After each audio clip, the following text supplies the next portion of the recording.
Tere! Selles videojuhises näitame teile, kuidas saab ise KMT Infi faili ette valmistada. Kõigepealt võtame aluseks puhta Exceli faili ja vaatame, mida ja mis veergu on vaja märkida. Vaatame eraldi A-osa ja B-osa täitmist. Alustame A-osa täitmisest. Iga rida failis peab algama tunnusega, mis määrab, millise käibedeklaratsiooni osa andmetega on tegemist. Antud juhul on tegemist müügiarvetega ehk A-osaga, seetõttu märgime esimesse veergu A. Veerust B märgitakse tehingupartneri registri või isikukood. Selle välja täitmine on vabatahtlik, kuid erinevate vigade vältimiseks soovitame teil selle veeru ära täita. Oma näites kasutame Maksu- ja Tolliameti registrikoodi. Veerust C märgitakse tehingupartneri nimi. Kui teil on täidetud veerg B ehk tehingupartneri registrikood, siis soovitame selle veeru tühjaks jätta. Sellisel juhul lisab pärast faili üleslaadimist süsteem tehingupartneri nime automaatselt. Juhul, kui on täidetud nii tehingupartneri nimi kui ka kood, siis süsteem kontrollib, kuidas on nimi kirjutatud. Kui nimi ei vasta äriregistrisse või maksukohuslaste registrisse kantud nimekujule, siis süsteem hakkab andma veateadet.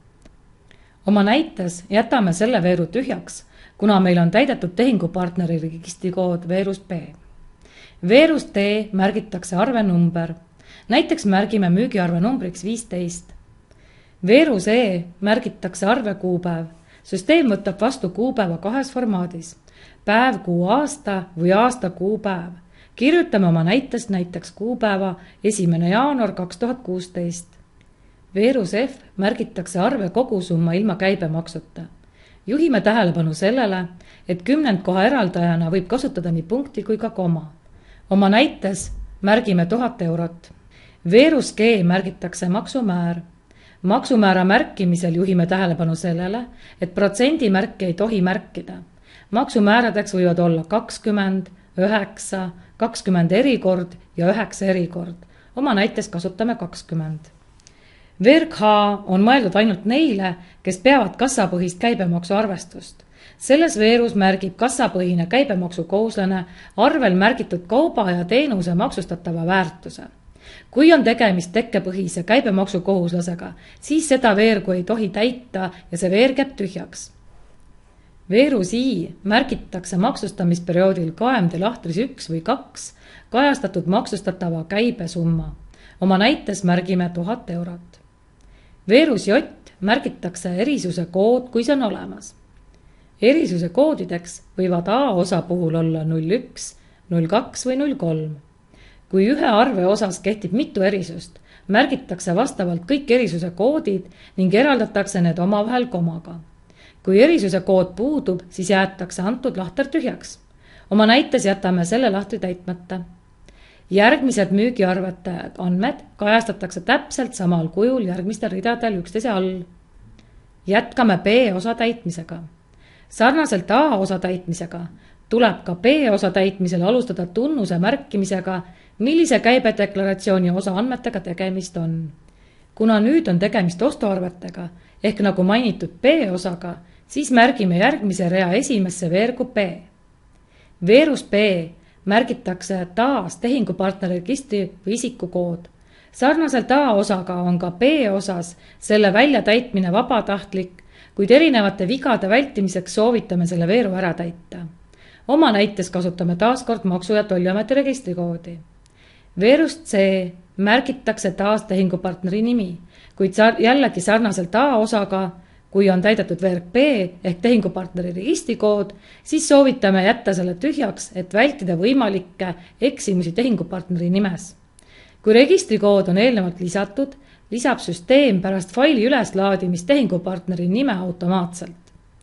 Sarnaselt eelnevaga jätame ka selle lahtri oma näites tühjaks, kuna meil on täidetud tehingupartneri registrikood veerust B. Veerust D märgitakse arvenumber. Näiteks märgime ostuarve numbriks A123. Veerus E märgitakse arve kuupäev. Süsteem võtab vastu kuupäeva kahes formaadis. Päev, kuu, aasta või aasta, kuupäev. Oma näites kirjutame kuupäevaks 10. jaanuar 2016.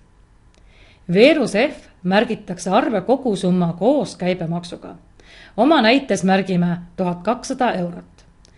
Kui A osa puhul tuli märkida arve kogusumma ilma käibemaksuta, siis B osa puhul tuleb märkida arve kogusumma kindlasti koos käibemaksuga. VRG on mõeldud neile, kes peavad kassapõhist käibemaksu arvestust. Selles veerus märgib kassapõhine käibemaksukohustuslane arvel märgitud käibemaksusumma. Kui on tegemist tekkepõhise käibemaksukohustuslasega, siis seda veergu ei tohi täita ja see tuleb tühjaks jätta. Veerus A märgitakse maksustamisperioodil KMD lahtris 5 kajastatud sisendkäibemaksusumma. Oma näites märgime 200 eurot. Veerus I märgitakse erisuse kood, kui see on olemas. Erisuse koodideks võivad B osa puhul olla 11 või 12. Kui ühe arve osas kehtivad mõlemad erisused, märgitakse mõlemad koodid, eraldades need omavahel komaga. Kui erisuse kood puudub, jäetakse lahter tühjaks. Järgmised ostuarvete andmed kajastatakse täpselt samal kujul järgmistel ridadel üksteise all. CSV faili salvestamine. Pärast seda, kui kõik arved on tabelisse lisatud, tuleb fail salvestada CSV formaadis. Enne salvestamisprotsessi alustamist on oluline meeles pidada järgmist. Fail ei tohi sisaldada lahtrite või veergude pealkirju. Käibedeklaratsiooni A ja B osa andmed võib laadida ühe failina, kajastades need üksteise all vastavalt A või B osa reeglitele. Andmed võib laadida ka 2 eraldiseisva failina, kus üks fail sisaldab müügiarvete ehk A osa andmeid ja teine ostuarvete ehk B osa andmeid. Alustame nüüd CSV faili salvestamisega. CSV faili salvestamiseks tuleb teha järgmised sammud. Esiteks, valige Save As. Oma videos kasutame Office 2013 versiooni ning nuppude paigutus võib erineda, sõltuvalt sellest, millist programmi ja versiooni te kasutate. Valige avanenud aknas sobiv kataloog, kuhu soovite CSV faili salvestada. Oma näites salvestame CSV faili arvuti desktopile. Andke failile soovitud nimi. Oma näites märgime faili nimeks KMD Inf CSV. Samas aknas kastis Save As Type valige rippmenüüst failitüübiks CSV, delimited. Salvestage fail. Salvestatud fail on valmis e-maksuametisse üleslaadimiseks. Lisainformatsiooni KMD Infi A ja B osa täitmise kohta leiate koos näidetega Maksu- ja Tolliameti kodulehelt.